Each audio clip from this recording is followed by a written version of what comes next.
வணக்கம் தாய்நாடு. கிளைகள் எங்கே படர்ந்தாலும் வேர் இங்கேதான்.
வணக்கம் தாய்நாடு நிகழ்ச்சியின் இந்த பகுதி எவ்வாறான நிகழ்ச்சியாக அமைய போகின்றது என்று எதிர்பார்த்து கொண்டிருக்கும் உங்களுக்கு நாங்கள் அழைத்து கொண்டு செல்ல போகின்றோம் எங்கே என்று சொன்னால் இந்த பகுதி உயர் பாதுகாப்பு வலயத்திலிருந்து விடுபட்டு இன்றைக்கு 7 வருடங்கள் பூர்த்தியாகிய நிலையில் காணப்படுகின்றது.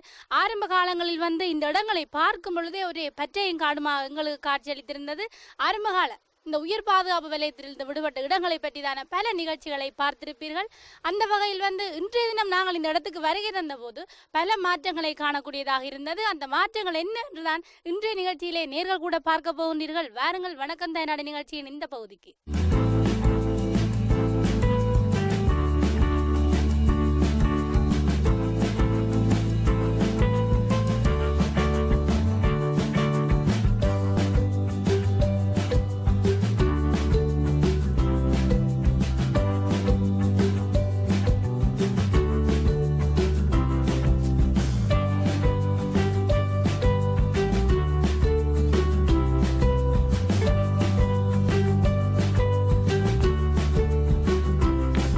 இன்றைக்கு 30 வருடங்களாக கோரத்தாண்டவமாடிய யுத்தம் என்ற கொடிய நோயினால் பீடிக்கப்பட்டு பல மக்கள் பல்வேறு துன்ப துயரங்களுக்கு ஆளாகி இருந்தார்கள். அந்த வகையில் அவர்கள் வாழ்ந்த சொந்த ஊர்கள் எல்லாம் உயர் பாதுகாப்பு வலயங்களுக்கு உட்படுத்தப்பட்டிருந்தன. அந்த வகையில் தெளிப்பளை கொல்லங்கலட்டி என்ற பகுதியில் தான் நாங்கள் தற்பொழுது நின்று கொண்டிருக்கின்றோம். இந்த பகுதியிலே அமைய பெற்றிருக்கின்ற மிக பழமையான ஒரு விநாயகர் ஆலயத்தில் தான் நான் தற்பொழுது நின்று கொண்டிருக்கின்றேன். ஏற்பட்ட யுத்தம் காரணமாக முற்று முழுதாக இந்த ஆலயம் முழுதாக தரைமட்டமாக்கப்பட்டிருந்தது. இன்றைக்கு பல நூற்றாண்டுகள் பழமை வாய்ந்த வீரகத்தி விநாயகர் ஆலயமாக இந்த ஆலயம் விளங்குகின்றது. ஒரே ஆலயத்திலே 2 மூலமூர்த்திகள், இந்த பகுதியில் பிள்ளையாருடைய மூலமூர்த்தியும் அருகில சிவனுடைய மூலமூர்த்தியும் காணப்படுகின்றது. ஒரே ஆலயத்திலே 2 மூலமூர்த்திகள் ஒரு பெருமையான விடயமாக கருதப்படுகின்றது. இருந்தாலும் இந்த ஆலயம் இப்பொழுதுதான் இந்த அளவு பெரிதாக அமைத்திருக்கின்றார்கள். ஏற்பட்ட யுத்தம் காரணமாக இந்த ஆலயத்திற்கும் பெருமளவான சேதம் ஏற்பட்டிருக்கின்றது. அதைவிட நீங்கள் அறிந்திருப்பீர்கள், சோழ நாட்டு அரசியான மாருதபுர வீகவல்லி அவருக்கு ஒரு குறை காணப்பட்டிருந்தது. குதிரை முகம் நீங்க பெற்று மாவட்டபுரத்திலே சென்று அவருடைய அந்த ஆலயத்திலே வழிபட்டதன் காரணமாக அவருடைய குறைகள் எல்லாம் நீக்கப்பட்டது. அந்த வகையில் அவர் 7 விநாயகர் ஆலயங்களை அமைத்திருந்தார். அவர் அமைத்த முதலாவது விநாயகர் ஆலயமாக இந்த ஆலயம் விளங்குகின்றது. இந்த கொல்லங்கலட்டி பகுதியிலே மிகவும் பழமை வாய்ந்த ஆலயமாக இந்த ஆலயம் விளங்குகின்றது.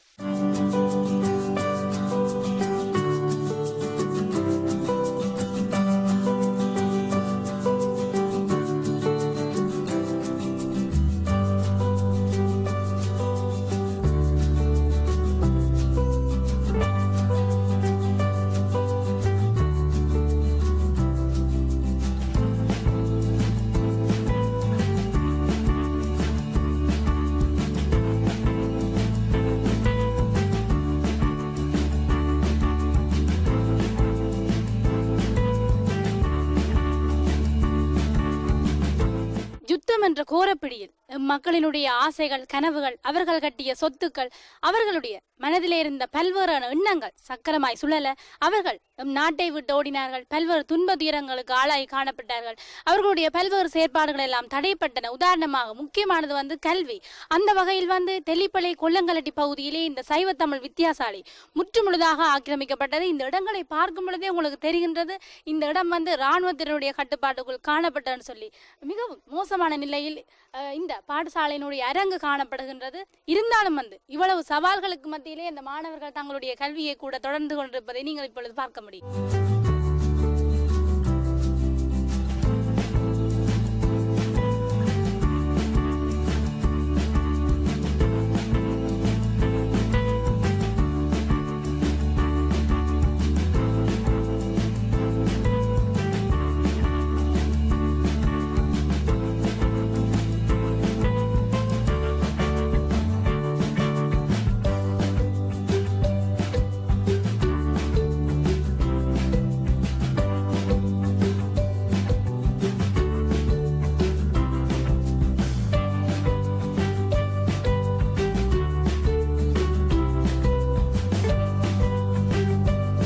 என்னதான் இந்த கொல்லங்கலட்டி பகுதி மக்கள் யுத்தத்தால் பாதிக்கப்பட்டிருந்தாலும் கூட இவர்களுடைய வாழ்க்கை முன்னெடுத்துக்காக இந்த இடத்தில் ஒரு கிராம அபிவிருத்தி சங்கத்தை கூட அமைத்திருக்கின்றார்கள்.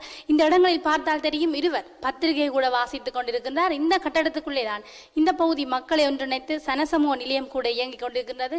இவர்களுடைய மனநிலையை மாற்றுவதற்காக யுத்தத்தால் பல்வேறு மனநிலைகள் பாதிக்கப்பட்டிருக்கக்கூடும், மன உளைச்சலுக்கெல்லாம் ஆளாகி இருப்பார்கள். அந்த வகையில் இவர்களுடைய வாழ்க்கையை இயல்பு நிலைக்கு திருப்புவதற்காக இந்த இடங்களில் பல்வேறு செயற்பாடுகள் நிகழ்ந்ததாக இந்த ஊர் மக்கள் குறிப்பிட்டிருந்தார்கள்.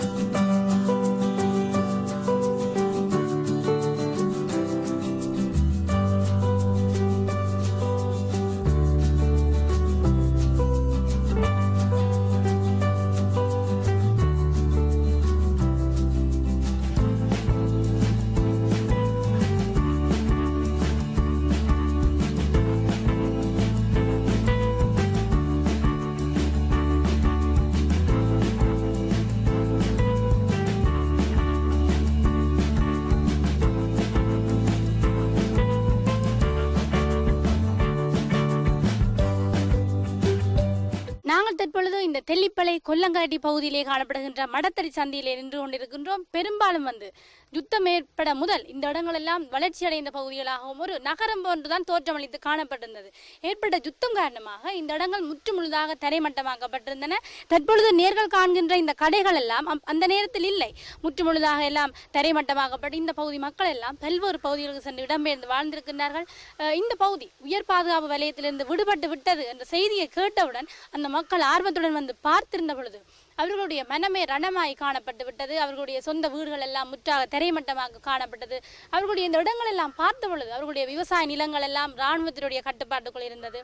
மக்கள் கொஞ்சம் கொஞ்சமாக தங்களுடைய இடங்களை சீராக்கி வாழ தொடங்கி இருக்கின்றார்கள். இருந்தாலும் அவர்களுடைய தொழில் ஒரு நிச்சயமற்ற விடயமாகவே கருதப்படுகின்றது. விவசாய நிலங்கள் எல்லாம் இராணுவத்தினர் உடைய கட்டுப்பாடுகள் காணப்பட்டிருந்தது, முற்றாக அழிக்கப்பட்டிருந்தது. பிறகு காலம் செல்ல செல்ல கொஞ்சம் கொஞ்சமாக தங்களுடைய இடங்களை சீராக்கி கொண்டு வாழ்ந்து கொண்டிருக்கின்றார்கள்.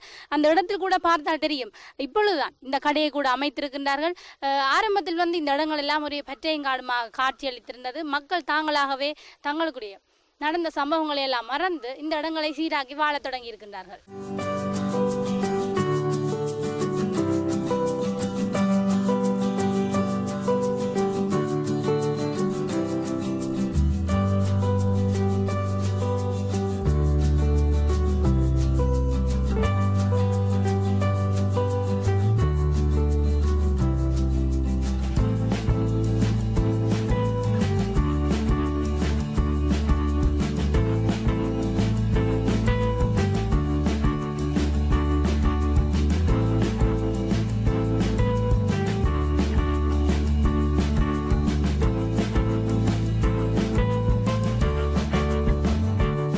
வாழ்க்கையினுடைய யதார்த்தமே என்ன ஒரு சம்பவம் நடந்தாலும் அதையே நினைத்து கொண்டிருக்காமல் அடுத்த படிநிலைக்கு செல்வதான். அந்த வகையில் என்னதான் யுத்தத்தால் இந்த மக்கள் பெரும்பாலான மக்கள் மனதாலும் உடலாலும் பாதிக்கப்பட்டிருந்தாலும் கூட தங்களுடைய இயல்பு வாழ்க்கைக்கு திரும்பியுள்ளார்கள். இன்றைக்கு 30 வருடங்களுக்கு பிற்பட்ட காலப்பகுதியிலே இந்த தெல்லிப்பளை கொல்லங்கலட்டி பகுதி இந்த பகுதி சற்று வளர்ச்சி அடைந்து செல்கின்றது என்றே குறிப்பிடலாம். பார்க்கும் பொழுதே தெரிகின்றது அந்த இடங்களில் மக்கள் தங்களுடைய இயல்பான வாழ்க்கைக்கு திரும்பியுள்ளார்கள். அந்த வகையில் நிச்சயம் இந்த இடத்தை பற்றிதான பல விடயங்களை அறிந்திருப்பீர்கள் நம்புகின்றோம். மீண்டும் சந்திப்போம் நேர்களே. ஒளிப்பதிவாளர் தர்ஷன் மற்றும் மதுசனுடன் இணைந்து ஷர்மி. நன்றி நேர்களே.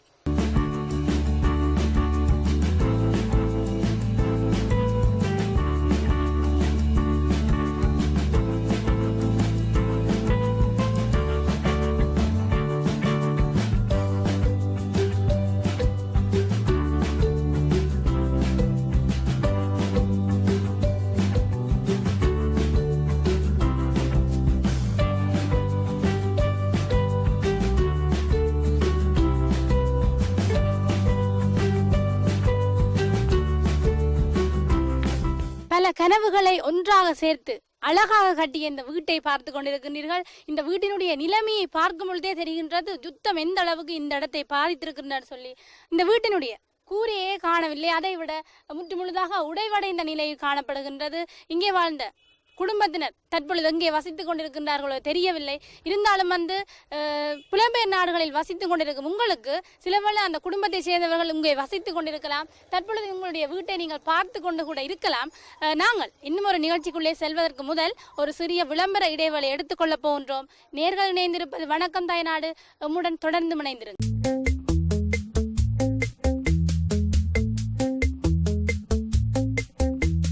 வணக்கம் தாய்நாடு.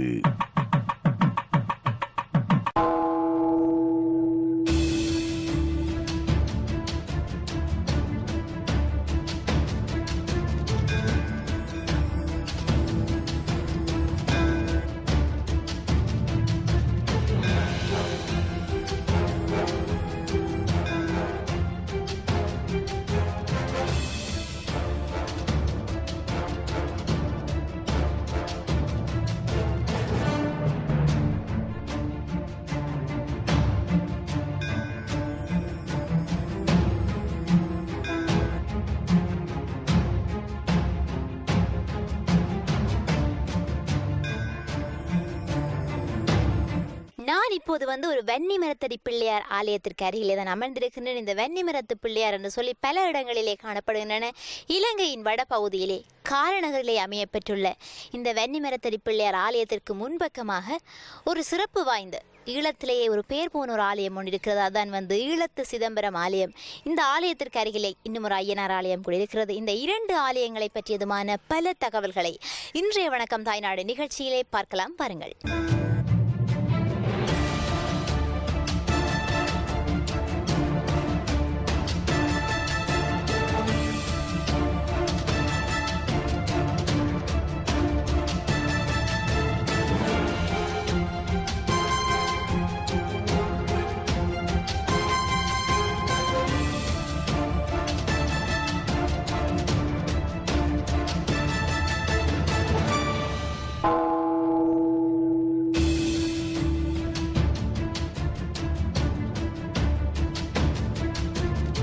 இந்த ஈழத்து சிதம்பரம் ஆலயத்தை பொறுத்தவரை இரண்டு ஆலயங்கள் இந்த இடத்திலே காணப்படுகின்றன. குறிப்பாக ஒன்று சிவன் ஆலயம், மற்றது ஐயனார் ஆலயம். இந்த ஐயனார் ஆலயம் 1811ஆம் ஆண்டு காலப்பகுதியிலே அம்பலவி முருகன் என்பவரால் உருவாக்கப்பட்டிருந்தாலும் கூட இந்த அரசமரத்துக்கு உள்ளிருந்துதான் அந்த ஐயனாருடைய சிலை கூட பெறப்பட்டிருக்கிறது.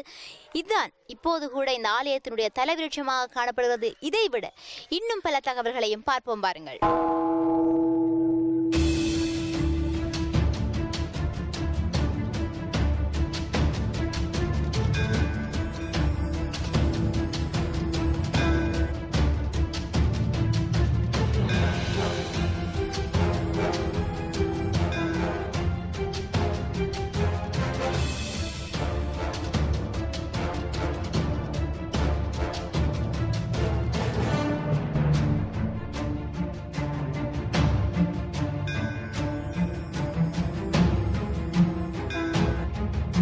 காரநகரிலே உருவாக்கம் பெற்றிருக்கின்ற இந்த ஈழத்து சிதம்பர ஆலயத்தினுடைய பிரதம குருக்கள் திரு ஈஸ்வர குருக்கள் தான் எனக்கு அருகில் நிற்கின்றார். இவரிடம் சில உரையாடல்களை மேற்கொள்ளலாம். வணக்கம்.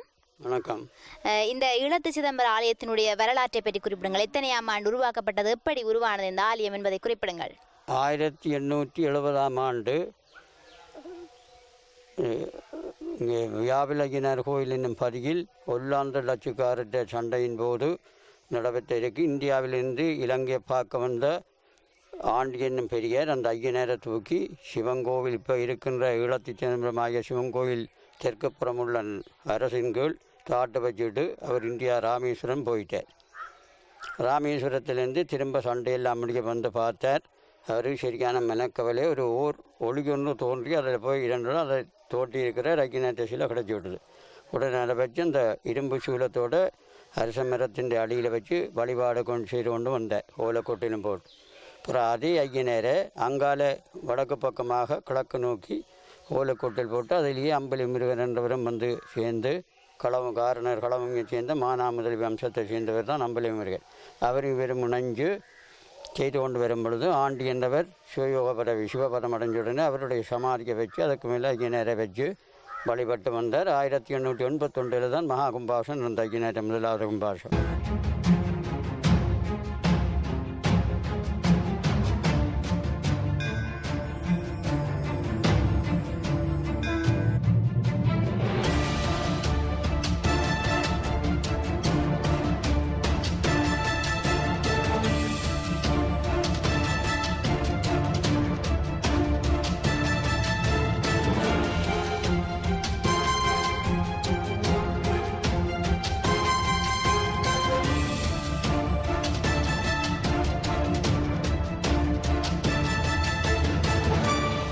இந்த ஆலயத்தை பொறுத்தவரை வருடத்திலே 3 தேர் உற்சவம் இடம்பெறும். இங்கே 3 வீதிகள் கூட காணப்படுகின்றன. குறிப்பாக பங்குனி உத்திரத்திலே ஒரு திருவிழா இடம்பெறும். அதைவிட ஆடி பருவத்தில் ஒரு திருவிழா, இன்னும் மார்கழி மாதத்திலே கூட ஒரு திருவிழா இடம்பெறும். இந்த 3 திருவிழாக்களுமே இந்த 3 வீதியால் 3 தேர்களில் இழுக்கப்படும்.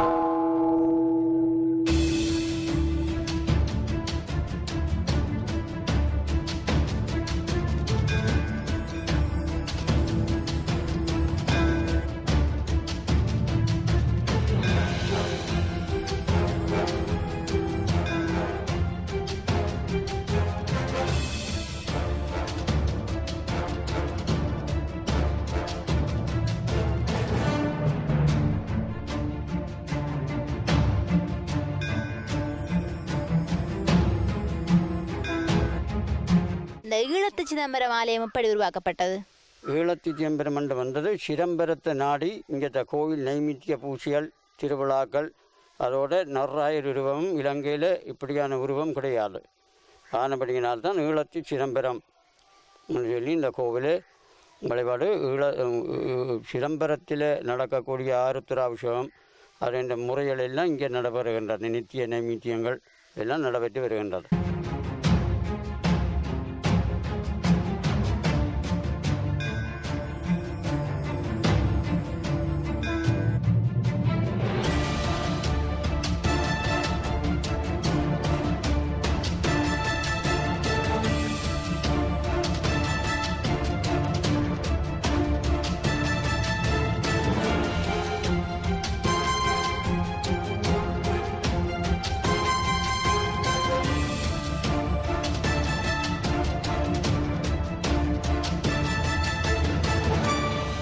இந்த ஆலயத்தில் இருக்கிற நடராஜருடைய சிலை ஒரு வித்தியாசமான அமைப்பாக காணப்படுகிறன்னு சொல்லி குறிப்பிட்டிருந்தீங்க. புத்தகத்தில் கூட இருக்குது.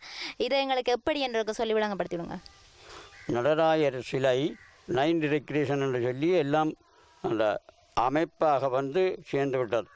வலதகையால் முழங்கையினால் பதஞ்சலிக்கும், இடதகை முழங்கையால் வியாக்கிரபாதருக்கும், தூக்கின திருப்படிகளால் பக்தர்களுக்கும், ஊண்டின திருப்படியாலும் ஏலகனுக்கும் அந்த பால் அபிஷேகம் அப்படியே இந்த நன்றி டெக்கரேஷன் தான். 99 பாகையில் பாஸ்கர தொண்டமான், பச்சிரவேலு முதலியார், கிருபானந்தவாரி ஆகிய பெரியவர்கள் இந்த நடராஜ சிலையை புகழ்ந்து இறந்திருக்கிறார்கள். சிதம்பரத்திலே பூஜை செய்கின்ற கணேச தீட்சிதர் அவர்கள் இங்கே நடராஜருடைய இதை பற்றி நல்லா கூறியிருந்தார்.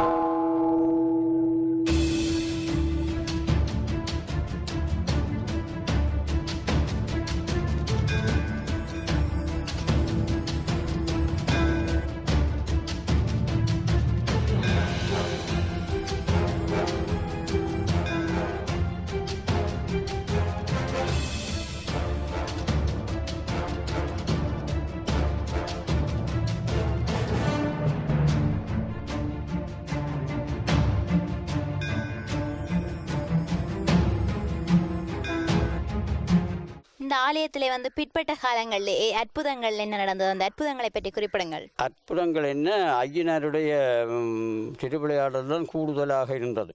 ஒரு பிள்ளை 6 மணி மாலை 6 மணி பூஜை முடிஞ்சால் ஒரு பிள்ளையும் கோவில் பக்கம் நடையிலாது. கூடையன் பாலன் பேர் வச்சு அம்பலமுருக 2 நாகப்பாம்பை வளர்த்து வந்தவர்.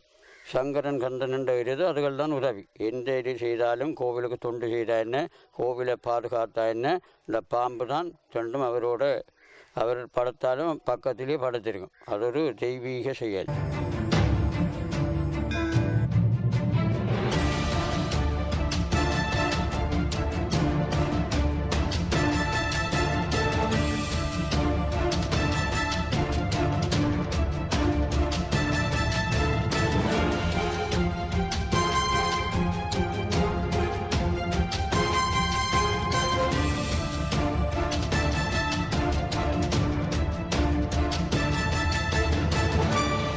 இந்த ஆலயத்துக்கு அருகிலே வந்து சிவன் ஆலயமும் ஐயனார் ஆலயமும் இருக்கு. 2 ஆலயங்கள், 2 ராஜகோபுரங்கள், மூர்த்தங்களும் இருக்கின்றது. சிவன் மூலஸ்தானம். இப்பொழுது சிவன் தான் பிரதானமான மூர்த்தி. அடுத்தது நடேசர், சவுந்தராம்பிகை, ஐயனார், சோமாஸ்கந்தர். சோமாஸ்கந்தரும் இந்தியாவிலேருந்து தான் பார்த்து வந்தது. அது அம்பலமுருகர் காலத்திலேயே அவருடைய கடக்கன் போட்டவரை தான் அந்த சோமாஸ்கந்தர் கருஞ்செய்வனை பாயாது சிரவிட்டரை கண்ட அம்பலமுருகர் தனது தோட்ட களத்தி போட்டணும் சுவாமி நில வடிவாக வந்துடுது. அப்படியே அவருடைய ஆவியும் சிதம்பரத்திலேயே போயிட்டது. மரக்கலத்தில் ஏற்றி விட்ட உடனே முஸ்லீமாக்கள் தான் கொண்டு வந்து அதை பறித்தது. அதனுடைய தான் சோனக பங்கண்டு கோவிலுக்கு நேரே இருக்குது. சோனக பங்கண்டு அவங்க முஸ்லீமாக்கள் இந்த இடம்.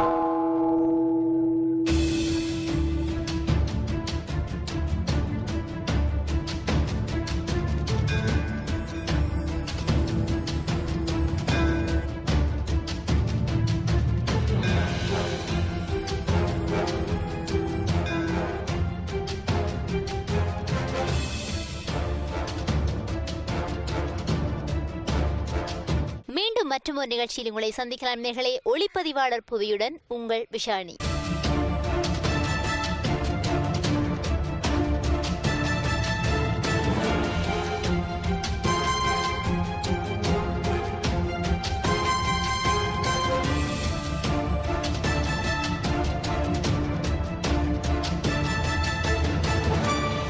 இன்னும் ஒரு நிகழ்ச்சிக்குள்ளே செல்வதற்கு முதல் இப்போது நாங்கள் ஒரு சிறிய விளம்பர இடைவெளி எடுத்துக்கொள்ளலாம். இது உங்கள் வணக்கம் தாய்நாடு. எங்களுடன் என்று மனிதர்கள்